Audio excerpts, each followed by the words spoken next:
ikintu kidasanzwe cyabaye ubwato bwa Irani bwashwanyagushwe. The ship being targeted, and there you can see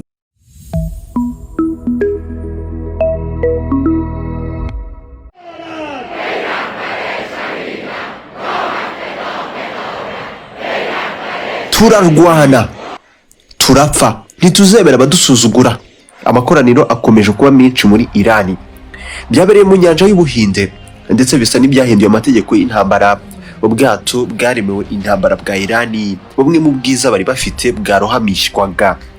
Ubu tuvugana bwagiye in the Indian Ocean, and we'll play it on the screen there. An American mu nyanja y'Ubuhinde. Turaza gukina ayo mashusho namwe muyirebere. Ubwato bugendera munsi y'amazi bwa Leta Zunze Ubumwe za Amerika bwarohamishije ubwato bw'intambara bwa Irani.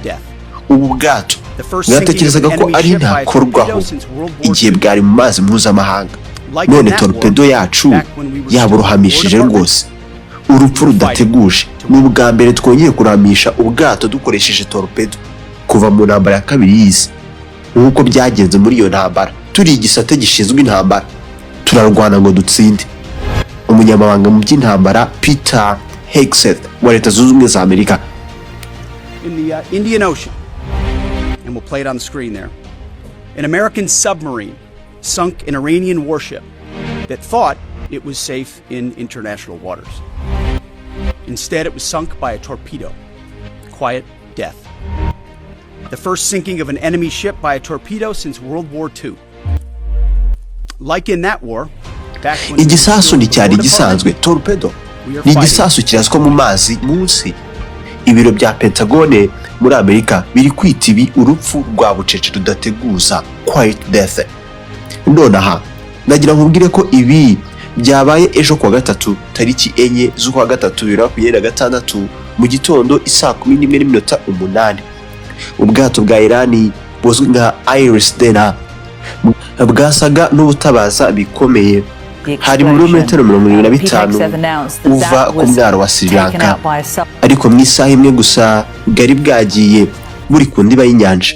Wibuke hari harimo abantu ba Irani.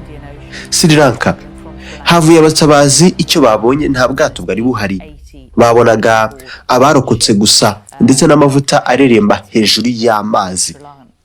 Icyabukubise ni igisasu kiremeye cyo munsi y'inyanja cyarashwe n'ubwato bwa Amerika bubi cyane mu kurasa bene ubu bwoko bw'ibisasu.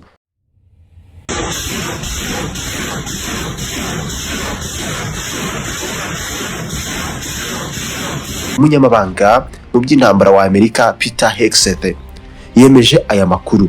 Yavuze ko ari ubwa mbere mu mateka ubwato bwo munsi y'inyanja bwa Leta Zunze Ubumwe za Amerika submarine burashe ubwato bw'umwanzi bukoresheje igisasu cya torpedo kuva nibura mu ntambara ya kabiri y'isi. Ibi byabereye igihombo gikomeye cyane Irani.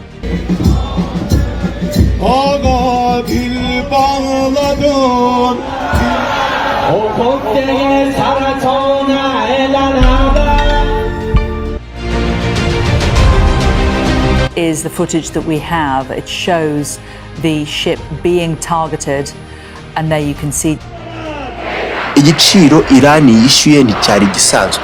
Ubu muri ubu bwato bwari burimo abakozi bagera ku 180. Ubu nandika ibi abantu 87 bonyine nibo bashoboye kuboneka. Abangana na 32 bonyine nibo babashe kuva mu mazi ari bazima.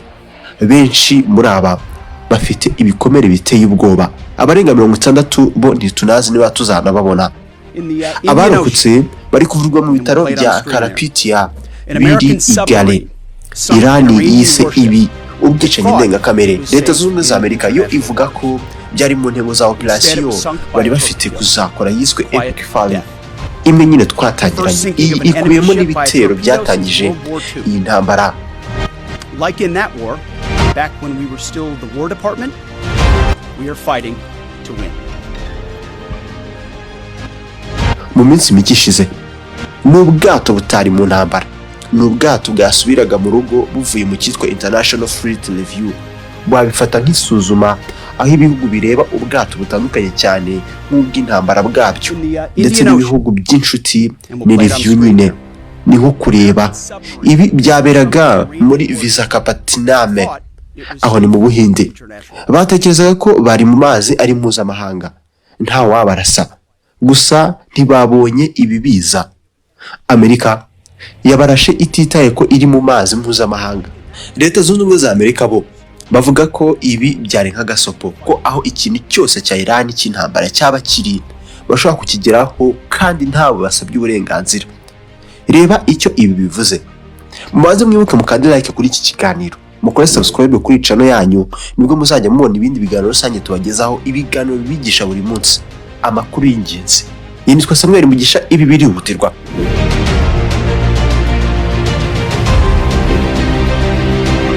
The explosion. Pete Hegseth announced that was taken out by a submarine. Ubwato budasanzwe bwa Iran bwarashwe. Bivuze ko nta hantu ho kwihisha no mu mazi mpuzamahanga. Intambara ubwo ntabwo ikiri mu burasirazuba bwo hagati gusa, ahubwo yageze no mu nyanja y'Ubuhinde.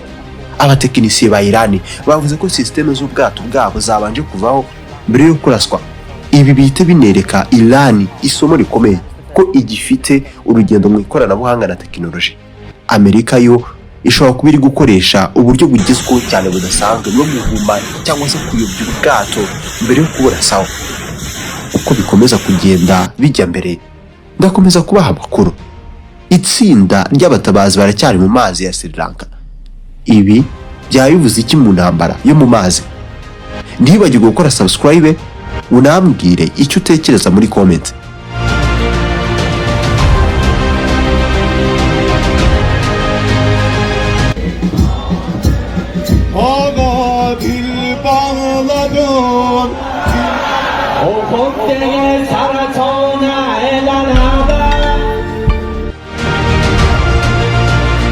Is the footage that we have. It shows the ship being targeted, and there you can see.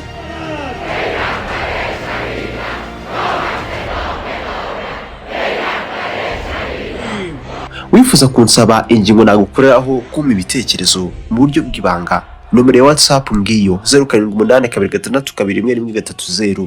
Email yacu ni montagnetele@gmail.com. Mutwandikira aho ngaho, ntabwo dutinda kubasubiza. Nshuti bakunzi bacu, turishimye ko mugubye gukurikira Télé Montagne Rwandese. Ikiganiro natugisoreje. Iki kiganiro wagikunze uruko mu video wandika ijambo ryari duhereze ibindi, nanjye ndashyiramo agatege dushobora kohereza ibiganiro n'inkuru nyinshi nziza buri munsi. Ku cyangwa cyanyu ahagana iburyo hari ibindi biganiro birenga 500 mwareba. Mwibuke gukora subscribe, birihutirwa. Like in that war, back when we were still the War Department, we are fighting to win.